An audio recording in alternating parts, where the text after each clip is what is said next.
never done whole parts. No better way to start off a new year than with a movie about reanimating the dead. As is tradition on this show, we either watch cult classics or completely garbage films. And today, it's no exception.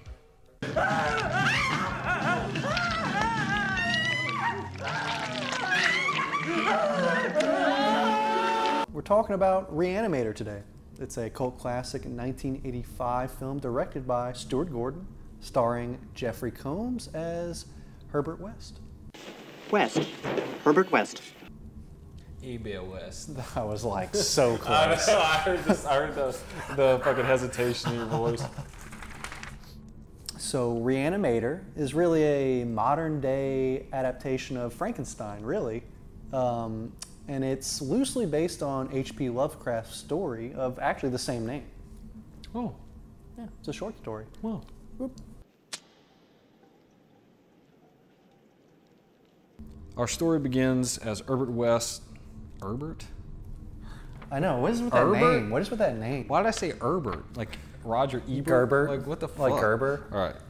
Our story begins as Herbert West arrives at Miskatonic University to continue his studies after his mentor, Dr. Gruber, dies under mysterious circumstances. He befriends local medical student Dan Kane, who is wrangled into West's strange experiments to bring the dead back to life.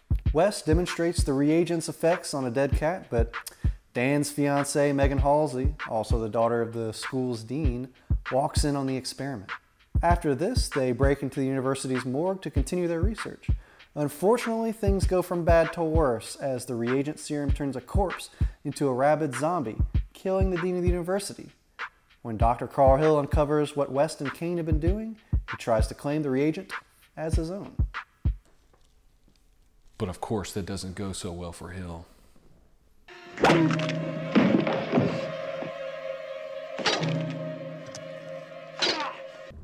So the star of the show here, very obviously Herbert West, Jeffrey Combs, one of the most underrated actors, I would say, coming out of the 80s. Dude's just got everything going on. When you look at him, he's got a little tiny little mouth, but he does so much with it. I mean, all of his roles, like he always plays like the same goober, but he has a little flair to each character, you know? He's like always a version of a mad scientist. Yeah. And Megan Halsey and her tits. Megan. Her famous tits. Yep. She gets nude in literally every movie she's ever been in. I'm not complaining. Like, she doesn't care.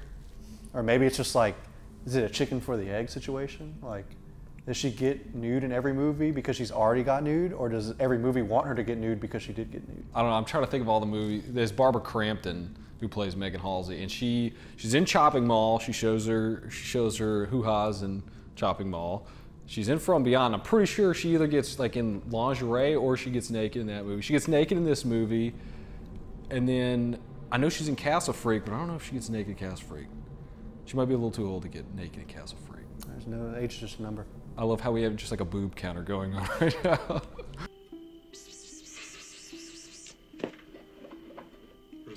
Rufus. So one of the other subplots here is that Dr. Hall, who is pretty much the main antagonist, is completely obsessed with the dean's daughter, Megan Halsey. And it becomes his obsession later in the movie, like even after he becomes reanimated. It's not even about the science anymore. It's just about boning co-eds. The science of love. You steal the secret of life and death, and here you are, trysting with the bubble-headed co-ed. You're not even a second-rate scientist. Ah, Mr. West. The special effects are really good, though. I mean, even the cat, like even the goofy kind of, like, you know. Yeah, I need to look up who did the makeup, because it was top quality, especially for the 80s. You just don't see that anymore, man. All those sweet practical Real effects. Savini quality.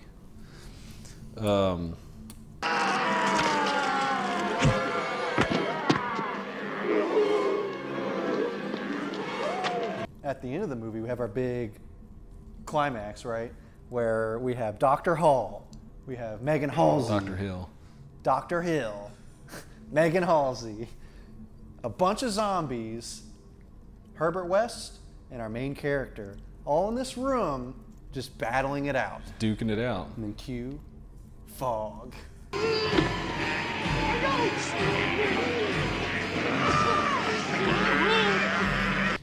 So during the climax of the film, a lot of weird shit happens. But there is one scene in particular. I can't describe it. I'm just gonna have to show very little of what I can. Yes, my love. Well, if you're a fan of 80s horror and you haven't seen Re-Animator, I highly suggest going check it out. Definitely watch it on an empty stomach or